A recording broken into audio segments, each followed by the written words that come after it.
श्री स्वामी समर्थ. आचार्य मंजुषा जोशी या YouTube चॅनलवरती आपल्या सगळ्यांचं सहर्ष स्वागत. आज आपण समजून घेत आहोत तूळ राशीच्या जातकांना शनी ग्रह वक्री अवस्थेत येत आहेत.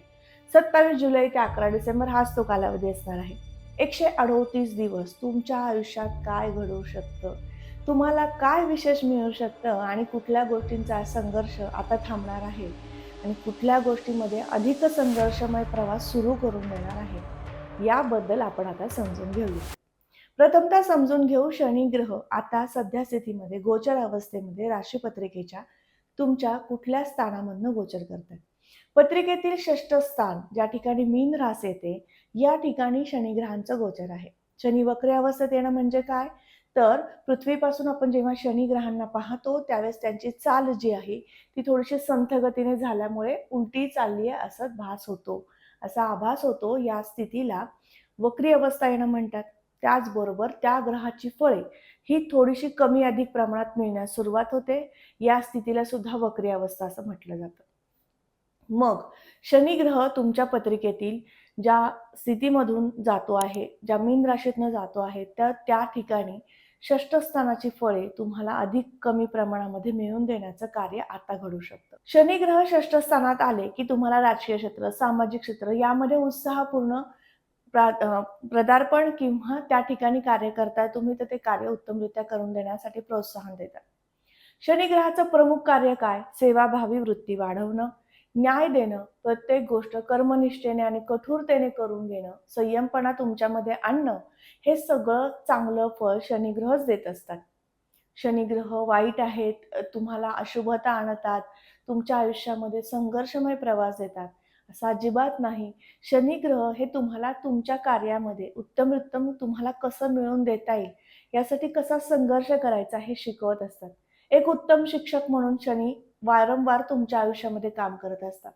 तुम्हाला त्यांना समजून घेताना जे काही जीवनामध्ये संघर्षमय प्रवास देत आहेत, तो जर तुम्हाला समजून घेता आला, त्यामधनं बाहेर पडण्यासाठी तुमच्याकडनं अधिक परिश्रम होत गेले, तर निश्चित तुम्हाला चांगली फळे ते शनी देऊ शकतात.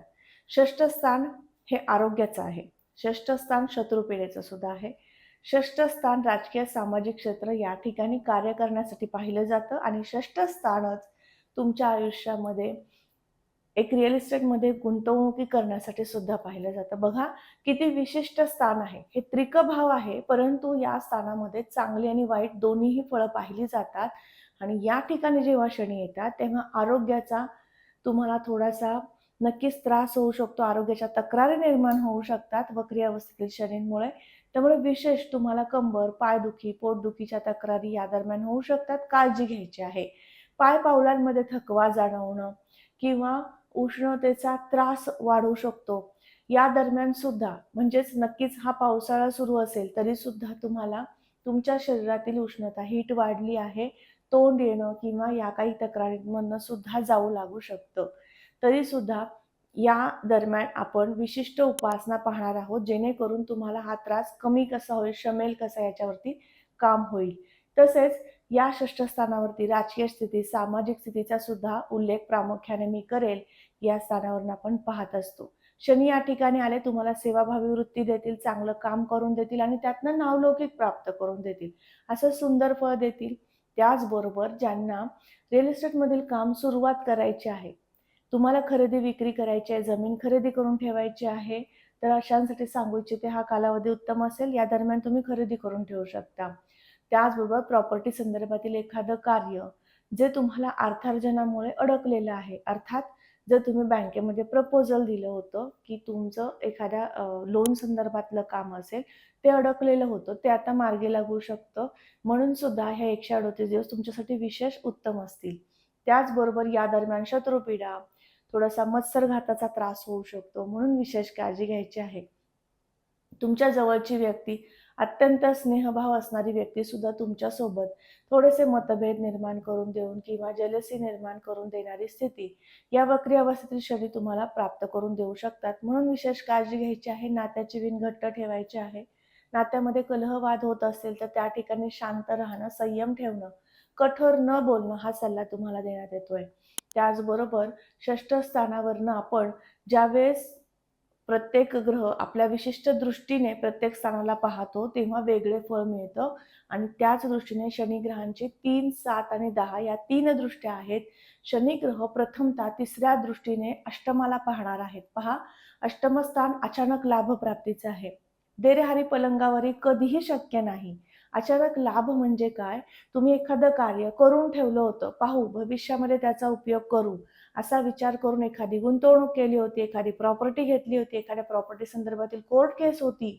त्यामध्ये अचानक ते काम तुमच्या बाबतीमध्ये पूर्ण झालं, असं एक चांगलं फळ मिळू शकतं. याला म्हणतात अचानक लाभप्राप्ती. हे होऊ शकतं. त्याचबरोबर एखाद्या शेअर्स घेतले होते, त्या शेअर्स बाबतीमध्ये सुद्धा तुम्हाला चांगलं उत्पन्नाचा स्रोत म्हणून त्या शेअर्समध्ये चांगलं उत्पन्न मिळालेलं आहे.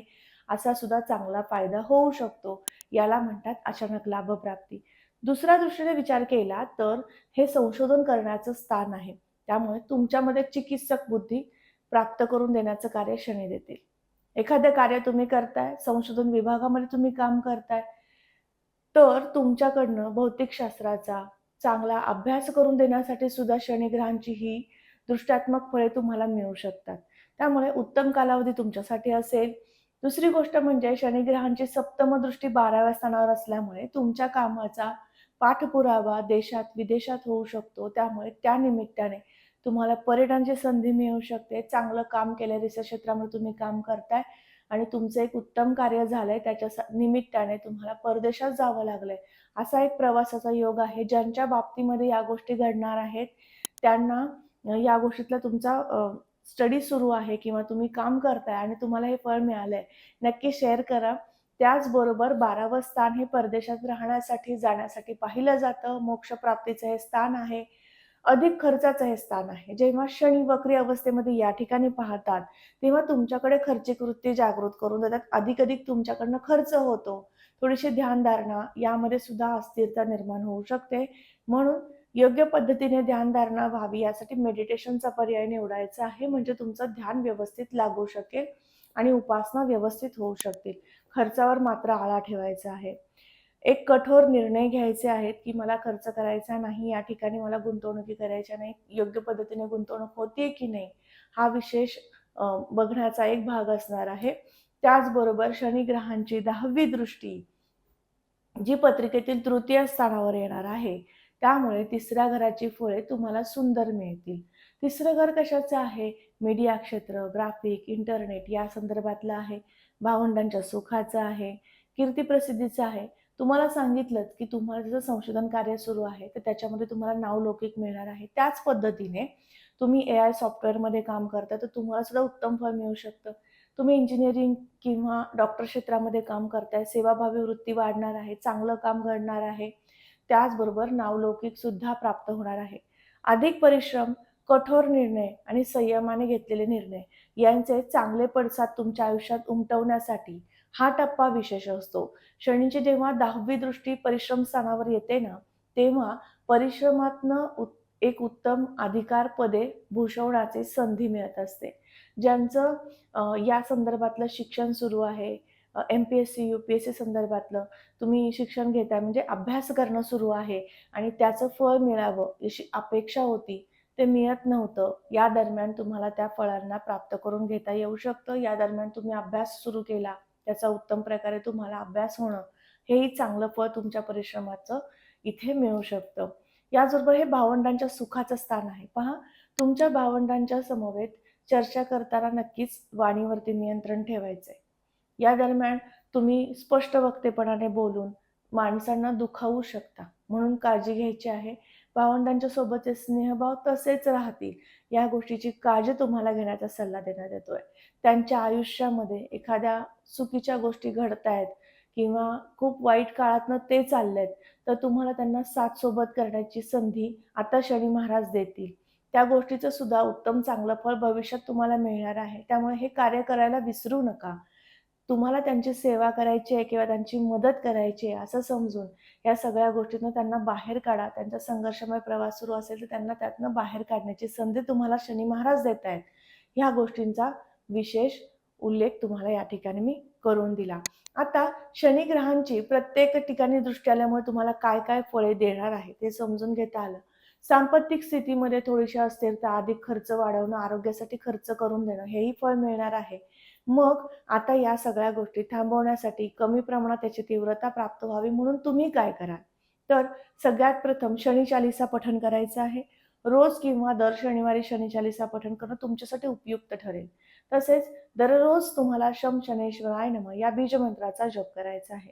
शनिदेवांच्या सानिध्यात 15 मिनिटं ते 10 मिनिटं तरी किमान तुम्हाला राहायचं आहे. म्हणजे शनी मंदिरामध्ये दर्शन करून त्या ठिकाणी 10 मिनिटं शांत बसून शनी मंत्र करायचा आहे, शनी जप करायचा आहे.